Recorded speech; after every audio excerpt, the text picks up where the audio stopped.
started renting a house about 5 years back. I'd always lived in apartments and I was excited to finally have some space and privacy for myself. This was ruined within the first week by my asshole neighbor that made my 4 years at that house absolutely miserable. This guy was in his late 40s or maybe early 50s, and despite seeming like a fully functioning adult, he's never lived outside of his parents' home. He spends every possible minute cleaning or admiring his truck, so he practically lives out in the driveway. When he isn't bragging about some whole move that he just pulled on someone, he's hitting on the wives and daughters of just about anyone in the neighborhood. I moved in during the winter and started noticing footsteps in my yard in the mornings. I found out that this neighbor was walking into my yard to look in my windows and see what I was watching or playing at night. I bought a simple security system, put a few cameras up, and all this stopped. Then he started mowing my side yard. He would mow it the day after I did. I asked my landlord about this guy and was told that Mike, my creepy neighbor, considered my side yard his property and kept arguing about the property line.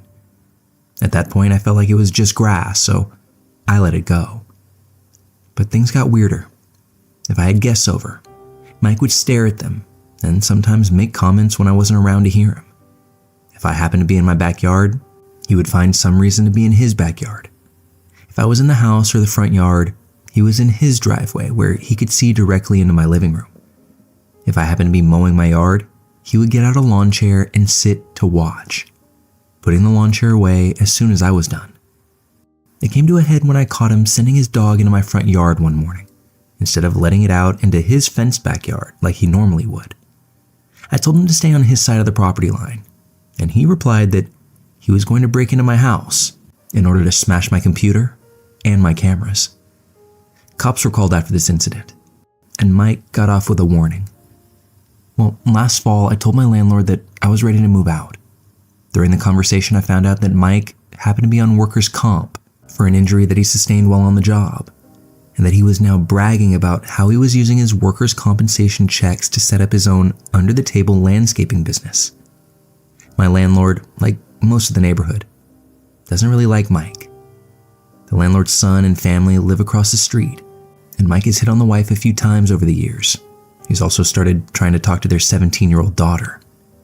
So I waited for the day when Mike got his new work truck and trailer delivered to his house. His truck and trailer had his name and number on the door. Mike, being all too happy to show off, had both things parked right in the driveway. I was able to capture a video of Mike working on his yard and carrying 50 bags of mulch and climbing ladders. I sent videos and pictures to the fraud department of the workers' comp office. Today, I just found out that Mike was found guilty of fraud, ordered to pay back every dollar he had received, and he still might end up in jail. Now, in the period of time between this unfolding and now, a few people I've told this story to have asked if I feel bad about what happened to him. Honestly, not really. Now, maybe if this had been one bad interaction or even a couple awkward encounters, I would. But 4 straight years of feeling watched in my own home, that changes the way you think. There's something exhausting about never being able to fully relax because you know that someone's eyes are always on you. And the crazy part is that people like Mike survive because they stayed just barely on the legal side of things, at least most of the time. They make you uncomfortable in ways that might feel difficult to explain to other people unless they experience it themselves. It's never one gigantic thing. It's hundreds of smaller things that wear you down until your house stops feeling peaceful. So no, I don't really lose sleep over the fact that he finally got caught doing something stupid enough to have actual consequences. All I did was keep my cameras rolling. He did the rest to himself. I'm happy to report that I now live in a new place, a place that has a lot of land between me and my closest neighbors.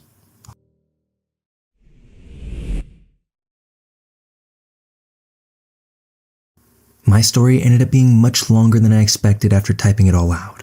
I've done what I can to shorten this as much as possible, but there are details and minutiae that you're going to need to know. Here goes.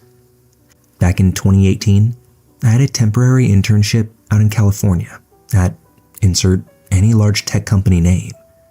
So I took a recommendation from a friend about a room for rent. I would be living with 5 other people, but otherwise, it looked fantastic with spacious common areas, multiple huge TVs, full amenities, access to a community rec center with a pool, along with short drive times to multiple places of interest. All of this for the low price of $650 a month, utilities included. I contacted the landlord, whom I'll refer to as Shitty Landlord. He seemed fine on the phone, so I sent in my security deposit to move in a month later. When it came time to move in, I discovered a few caveats that came with this low rent price. The common areas were all dusty. None of the 3 large TVs worked properly. If we wanted access to the rec center and pool, we'd need to pay the $80 a month membership fee. And all of those short drive time estimates, those were exaggerated. Unless you happen to be driving at 2 times the speed limit. Whatever, it's not the end of the world, especially at the relatively low price, so I knew I'd survive. But then things got worse in the coming months. Shitty Landlord decides to charge us an extra $20 a month for paper towels and house cleaning supplies. He only checked the community mailbox once a week when he was in town, and refused to trust anybody with the mailbox key. As the year starts to roll into summer, Shitty Landlord decided that air conditioning cost too much, and we were using it too often, so he pulled the thermostat from the wall. Yeah. One day some of his tenants confronted him about it when he was at the house, since Shitty Landlord also slept there 1 day a week. I'll never forget his words as he rushed out of the house. It's legal for me to do it, and I don't care since I don't have to live here. Okay, sir. Well, fuck you too. I'm seriously tilted at this guy's obvious money grab from 6 tenants. Well, it turns out he's right. He legally doesn't need to provide AC. So the next day I purchase a high BTU freestanding portable air conditioner that exhausts out the window. Holy this thing was luxury. Of course, I pump my room to 65 degrees Fahrenheit, which happens to be the lowest setting. We have a couple of other minor disagreements that wind up with Shitty Landlord texting me that it's fine if I wanted to break my lease and move out early. Perfect. When he finally gets a whiff of my AC setup, he comes to my room to complain about it. I reply curtly, it's legal for me to do it, and I don't care since I don't have to pay for electricity. He leaves and later on sends me a snarky text. Yeah, okay. Well, unbeknownst to Shitty Landlord, I'm taking his move-out offer seriously, and this whole time, I've been rallying the troops. All of my co-tenants have been upset about everyone's living situation, so with some minor encouragement, I managed to convince 2 of the other 6 tenants to move out at the same time as me. They were on a month-to-month arrangement. I finally submit all of our notices of intent to vacate at the same time, barely a week after my previous conversation with the landlord. He's pissed. He was just trying to get me out of the house, but now he has 3 rooms to fill instead of just 1. I ask about my legally mandated pre-move-out inspection. In no uncertain terms, he told me to go fuck myself. He said he's too busy to perform an inspection. Well, that's illegal, but okay. The time comes to move out. I found another room for rent much closer to the office for only $100 more per month. We all move out and I text Shitty Landlord about my security deposit. No response. I text again. No response. Okay, it's clear to see where this is going. I spend days and days reading the law, compiling evidence and screenshots and listing the laws that I knew were broken.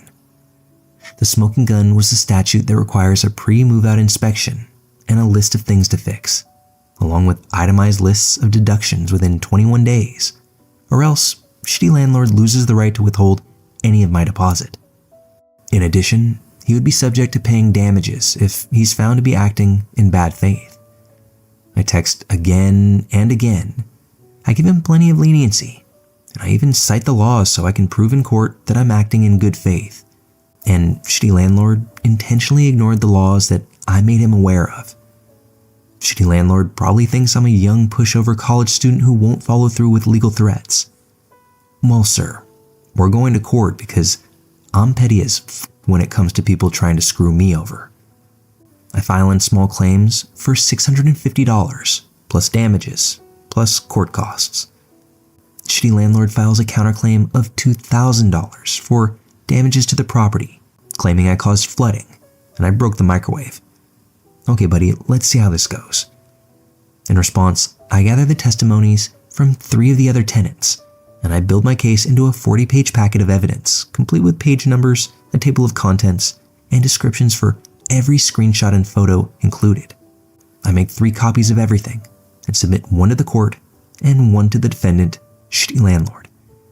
The court date is set for November, and I leave the state just before Christmas.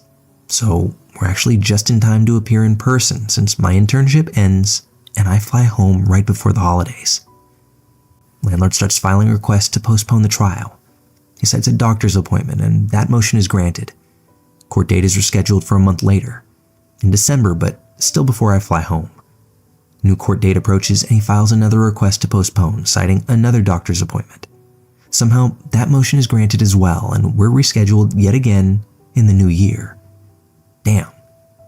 Well, January rolls around and surprise, surprise.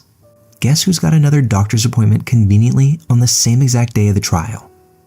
This motion? Denied. The court finally got tired of his bullshit and denied the motion because he couldn't prove he scheduled the doctor's appointment prior to the court date being moved. Well, I'm not in California anymore. I'm back across the country on the East Coast. Shitty landlord thinks if I'm no longer in the state that he'll automatically win since I'm not willing to fly back. Well, unbeknownst to him, California court offers an option to appear by telephone. Court day comes and I get the call. I'm sworn in and then connected to the court. I'm given time to present my case. Unfortunately, I didn't prepare a script, so I kind of summarize the events and explain why I deserve the money. Then, shitty landlord gets time to defend himself and explain his counterclaim. He doesn't prepare anything either, and he ends up rambling about random shit that doesn't help his case at all. For example, he spent a lot of time explaining how another one of the tenants was so bad, and why his behavior was justified because of it. He doesn't even have a sliver of evidence for his counterclaim when the judge asks for it. The judge then asks a few more questions and announces that he'll review the evidence and we'll get the decision in the mail. A couple weeks later, I get the judgment saying I'm owed $650. Shitty landlord gets nothing. Well, damn, no damages for me, but it's just my luck that shitty landlord is a piece of shit and he won't accept defeat. He files an appeal for who knows what. It's granted. Another trial is scheduled for May. This time, I'm 10 times more prepared. Once again, I'm sworn in and then they connect me to the courtroom speaker. This time I have a hashed out script that I read, making sure to emphasize how often I informed shitty landlord of the law, how often he knowingly broke it, and how I offered so much leniency, along with so many opportunities to just do the right thing. Once again, he doesn't prepare a thing, but instead rambles on so much that even the judge tells him to get back on track multiple times. Shitty landlord claims I caused water damage and he had to replace all the carpets. The judge asks for an invoice or receipt. He has none. Shitty landlord claims I broke the microwave, so the judge reads him the 3 witness statements that all state I didn't break the microwave. He says they're all lying. He also still has no evidence whatsoever. At this point, the judge clearly sounds done with his shit and says we'll get his decision in the mail, and the call ends. A few weeks later, I get the judgment. I'm now owed $1,800, and shitty landlord still gets nothing. Well, would you look at that? His appeal didn't quite work out for him. Being the shithead that he is, he files for a mistrial, claiming I wasn't sworn in, that I lied in my testimony. Denied. Outside of court, he offers a payment plan of $20 a month, which will take around 8 years to pay back, or otherwise he refuses to pay at all. Okay, I see how this collection is going to go. I figure out that he banks at Bank of America by looking up the checks I gave him for rent and seeing where they got cashed. I filed for a writ of execution that will allow me to perform a bank levy. It's granted, so I prepare a packet for the LA County Sheriff's Department to go to Bank of America and take his money. The Sheriff's Department serves him with papers and orders Bank of America to freeze his account. After he has allotted time of 30 days to contest the seizure, the Sheriff's Department seizes his money plus 10% APY interest, along with any fees that go to the Sheriff's office. I finally get the glorious check in the mail, 20 whole months after moving out. A total of $1,893.91. After all the work that went into it, I'll probably frame this check. I've got a couple of edits to make, mainly because so many people have asked, what are my tips for situations like this? Well, first, find small claims guides. There's a lot of helpful information out there because everybody wants you to win. Landlords, right? Even the court wants you to win. At least in California, they offer a free in-person small claims advisory clinic where employees advise you and walk you through the entire process. Make sure you know what the process is and what to expect. Next, document everything. Have conversations through text or email if possible for easy screenshots. Photograph everything, even if you don't think it's important because the landlord might just claim that you damaged it. Do your research on the law. Know what is legal and illegal and know the penalties for the violations. Compile evidence against your landlord and cite the laws that they're breaking. The easier you make it for the judge to see that you're right, the more likely they'll side with you. Get supporting witness statements. It changes the case from a he said, she said where the landlord is calling you a liar to a 4v1 where the landlord has to call everybody a liar. Just don't commit hearsay. Have them appear in person or have them sign and submit a declaration. Follow the procedures to the T. Last thing you want is for your evidence to be thrown out because you didn't send a copy to the defendant at least 10 days before the court date. I encourage you to come to court prepared and remember the 7 Ps. Proper planning and preparation prevent piss-poor performance. Judges like people who are on top of their shit. If you come to court unprepared, thinking that you can just talk your way into a win, that'll be dead obvious. Finally, don't expect the process to be quick. It'll take a while for your landlord to get their comeuppance, but it'll be worth it. At the end of the day, the court wants you to win. It'll just take a while.